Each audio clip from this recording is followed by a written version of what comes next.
EddieHowe has this morning confirmed, not unexpected, Alexander Isak will not be part of the squad to face Aston Villa tomorrow in our Premier League opener. Another player who will also not be involved, he's about to sign from Aston Villa, one Isak Ramsey. He's currently undergoing his medical. Now that's either going to be a gentleman's agreement why he's not involved, or it might just be because we take forever doing medicals and announcing new signings. But a player who will be involved is our latest acquisition on Tuesday gone, Malick Thiaw, the German defender who was signed from ACMilan. And that is who today's video is about. I did promise yesterday I will do a video on him, and today is going to cover what he's going to bring to us tactically, the flexibility he can offer us, and also the pros and cons. So welcome to today's video on the Magnificent Mags channel. Yes, how are you doing everyone? It's Friday afternoon. Welcome back to the channel. I hope you're all well. The Premier League kicks off tonight, finally. Premier League football is back. I'm not going to say football's back because obviously we've had non-league and like the Championship and Leagues 1 and 2 kick off in the last couple of weekends. But yes, Premier League football is finally back, and it all gets underway tonight at Anfield. Liverpool, the defending champions, against Bournemouth. And I'm not going to hide it here, I'm going to be cheering on Bournemouth. I'm sure everyone of a Newcastle persuasion after this summer's Isak saga will be doing the same. But yeah, I just can't wait. As I said yesterday's video, that hope and optimism's right here in the heart that it could be our season. But today's video isn't going to be covering well, I say today's video, I'm doing one later this afternoon too. You're getting a double header today, but that'll be my predictions. I posted them on my X account this morning, but I will be doing a video just to go into a little bit more depth what I think will happen this season from a Newcastle persuasion, and also where I think everyone will finish in the Premier League table. If you've watched my videos before, actually, you'll probably see I've got another Bruno photo up there now. It used to be this. Isak when he scored his goal against Wolves. But we all know why he's not there, and quite frankly, he's going down there. He'll probably go in the bin the way he's been with us this summer. EddieHowe's confirmed in his press conference this morning that does he expect to be here in September? Yes. He says his stance, his feelings on that haven't changed since the summer. But obviously he has said that while he's under contract, it's out of his hands. But yeah, he's not in the squad for Aston Villa tomorrow. And like I said at the outset of this video, is neither Isak Ramsey. He's going to finish his medical, then we'll get an announcement soon. Malick Thiaw is, that's who today's video's on. And just before I get on to Thiaw, we've got some movement on Wissa. Now, Keith Downey also confirmed before, a deal has been agreed between Ouattara and Brentford for £42 million. He expects Newcastle to move quickly. Wissa's camp have been assured that they'll engage with Newcastle once the signing of Ouattara is complete, and their camp are ready to finalise personal terms with us. So yeah, that's exciting. If we can get Wissa in, obviously he's not going to be in the squad tomorrow for Aston Villa, and the big kick-off for us at 12:30. So it's probably going to be a front three I'm expecting of Gordon through the centre, Elanga right, and Barnes left. But we'll wait and see. But that's for another day. Yes, today's video, I do want to get onto the signing of Malick Thiaw. EddieHowe's been chasing him for a while, and we finally got one man. The big, imposing 6'4" German defender. He says his mother and his interviews originally from Finland, but then they moved to Germany, and he's a German international, and he's played for Schalke in the Bundesliga, and most recently who have signed him from ACMilan in Serie A. So yeah, today's video is just an objective look at him. I've looked into some pros and cons because I didn't know too much about him, and I just wanted to go into what he could offer us tactically, and if he offers EddieHowe any flexibility in terms of positions. So let's get into Malick Thiaw. So Malick Thiaw, it's a name that's been around on social media for a good while, and he said in his interview that he was aware of interest from us for a good while. And he faced us a couple of seasons ago when we played Milan in the Champions League. He spoke of it in his interview when we played them at the San Siro. And I liked how coy he was on his answer, saying a 0-0 was a fair draw. I think Milan just shaded it, and we could have won it at the end with Sean Longstaff. But yeah, we finally got one man. So what do I think he'll bring to it? Well, we signed him for £35 million. That's approximately what's it, 40 million euros. The exchange rate's currently about 113, 114, so it's about that. But yes, he brings firstly strength and height. He's 6'4", he's really imposing. So that's a massive plus to him. He's really tall, he's strong. I think he'll dominate aerially. And I think he's also versatile as well. Ollie Hawkins shared a good video on social media last night. And his versatility, what I mean is, I've seen articles saying he can play like defensive midfield and right back, but it's more that he can play either side of defence. So while he is right-footed and you expect him to be a right centre-back, which I am expecting, for AC Milan in the clips that Ollie Hawkins shared, he predominantly played left centre-back. So a left centre-back playing with his right foot. So it shows that he can be changed around if need be. So say if we got injuries, obviously Sven Botman's had his fair share of injuries. So if Botman was out or we needed Dan Burn at left back, I hope not. I want Hall to have a good season after his injury. Then it means Burn could go left back, and then yeah, you've got Malick Thiaw can easily slot in at left centre back, and then Shaw right centre back. But yeah, he can play both sides of the defence. So yeah, he's 6'4". He's very tall, he's imposing, he's a strong presence, he'll be able to muscle people off the ball, and he'll dominate aerially. Now, another good trait of him is his youth. He's 24 years old, so he'll bring that age profile of the centre-backs down. Not the whole defence, because obviously we do have young full-backs in Tino and Lewis Hall. I think Hall's 20 and Tino's 22, but he certainly brings the age profile down of the centre-backs, because Jamal Lascelles, Fabian Schär and Dan Burn are all above 31 years old. So he'll bring that dynamism, that youthful exuberance and more energy to the defence, because let's face it, it is aging. And well, I can't remember Lascelles' age exactly. Is it 31 maybe? Shaw and Burn 34 and 32. Thiaw really brings the profile down.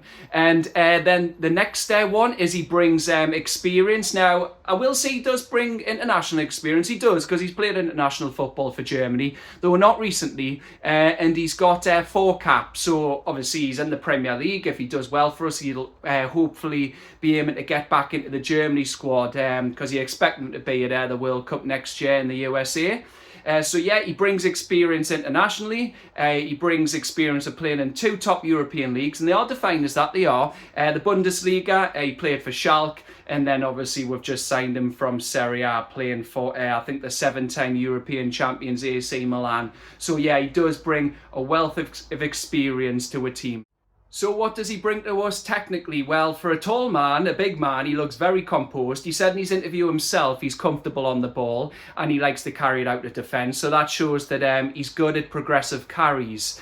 Also, it seems that the clips that Ollie Hawkins shared, as I referred to against Spurs, he's good in the channels. And he can read the game well, and he's positionally, he's very good. So he can read passes, anticipate them, and then intercept them. And now also I just want to say he is a very good progressive passer as well. Looking at his stats in Serie A, he was second for centre-backs in terms of short passes and long passes into the final third. So yeah, in terms of progressive passing, short and long, he brings that to us. So yeah, he's very composed, reads the game well, he's a good passer, and he's like a modern centre-back. So he's like Fabian Schär, but younger. And I feel like also he's got a very high ceiling. It's another plus point to his game. Eddie Howe's talked about it, but yeah, at 24 years old, his ceiling and his ability could go so far. You know, like I've said with Isak and Ramsey yesterday, when Eddie Howe gets his hands on someone and works his magic, yeah, I did Photoshop him yesterday as Albus Dumbledore. Well, the sky's the limit for any player under Eddie Howe's tutelage. And you know what? He can be part of our defence for years to come. If you look at the age of defence, Hall 20, Tino 22, Thiaw 24, Botman 25. If those 4 can stay injury free, that's our back 4 for at least the next 5, 6, 7 years, because defenders are good up until like the early 30s. I know Burn and Shaw still are decent, but that's if you're taking 7 years for them together, that can be our defence for years to come. And I know we could get a new goalkeeper as well if Ramsdale's loan doesn't work out, but Ramsdale's about 27. So that back 5, like, you want to settle defence because then it means they're more defensively sound. They know each other's game. They know each other inside out. And yeah, they just know what each other's going to do. So yeah, it's such an exciting prospect. If James Bunce can keep all of those defenders fit, it's a really exciting prospect for that being with future back five. That's including the goalkeeper, like I said. Now, just before I go into the cons that I found for Malick Thiaw, I just want to correct something I said earlier. I said that he had 4 Germany caps, but it's actually 3. So I just wanted to say that before someone dived into the comments to correct us. So yeah, he only has 3. But anyway, if you've watched my videos before, I like to be objective. I don't just want to eulogise about a player. I think everything's positive and there won't be any concerns when we've signed someone. So I just like to look if there's anything to be wary of when we're signing someone. So I found a few things on Malick Thiaw. The first being we've overpaid from what his market value is. So I had a check of that and it's 18 million euros. So today's exchange rate, probably, like I said earlier, it might be about £15 million. We've now obviously paid £35 million, 40 million euros. That's more than double his market value. But you've got to look at it this way.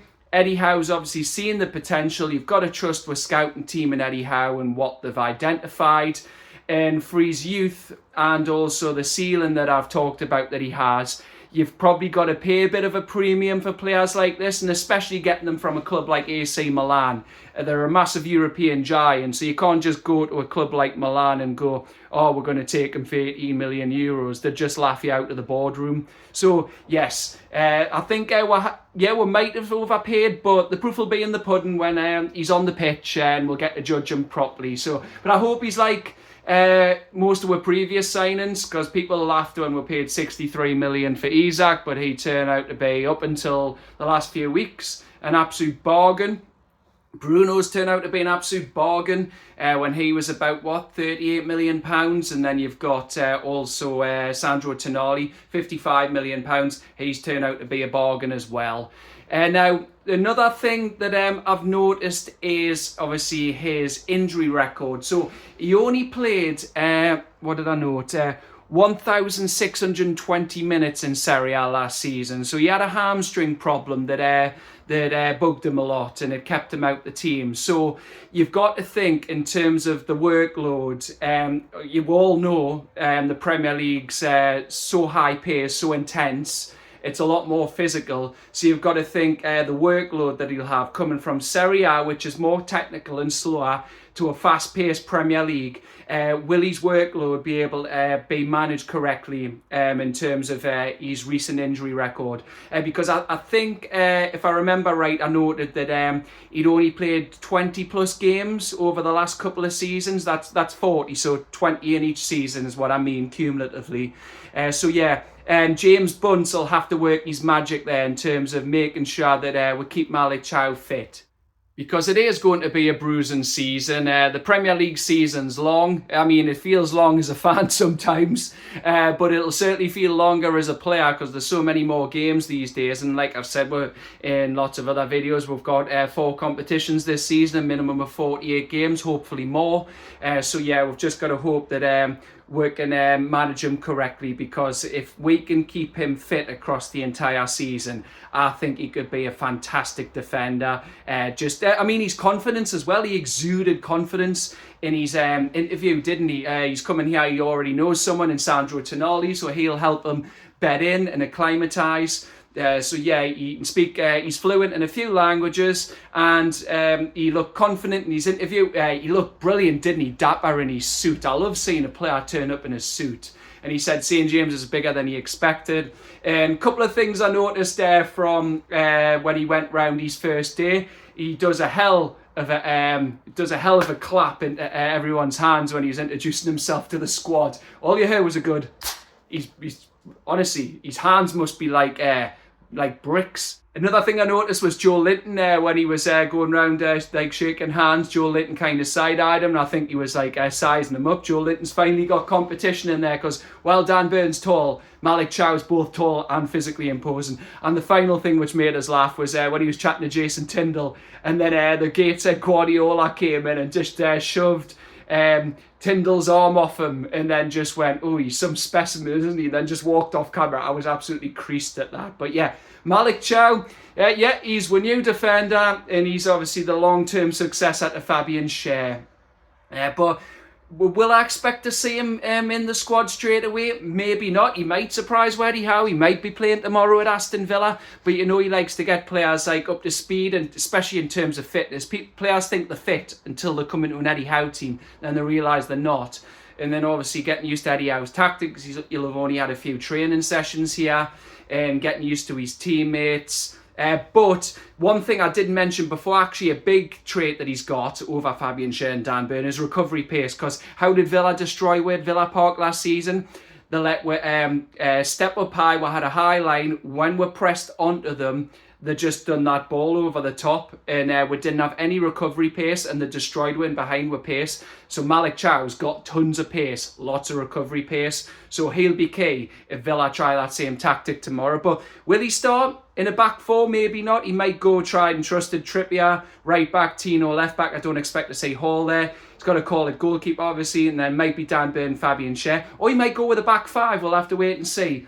But anyway, that's it from me for now on Malick Thiaw. Thank you so much for watching. Please, like I said, if you do like this video, please subscribe and get me up to 400 subscribers. I'm going to beg just for that extra one. I will beg today. A bit like Liverpool's fans are begging for Isak, even though it's just, when we get a replacement, pay 150 million. That's all we're asking.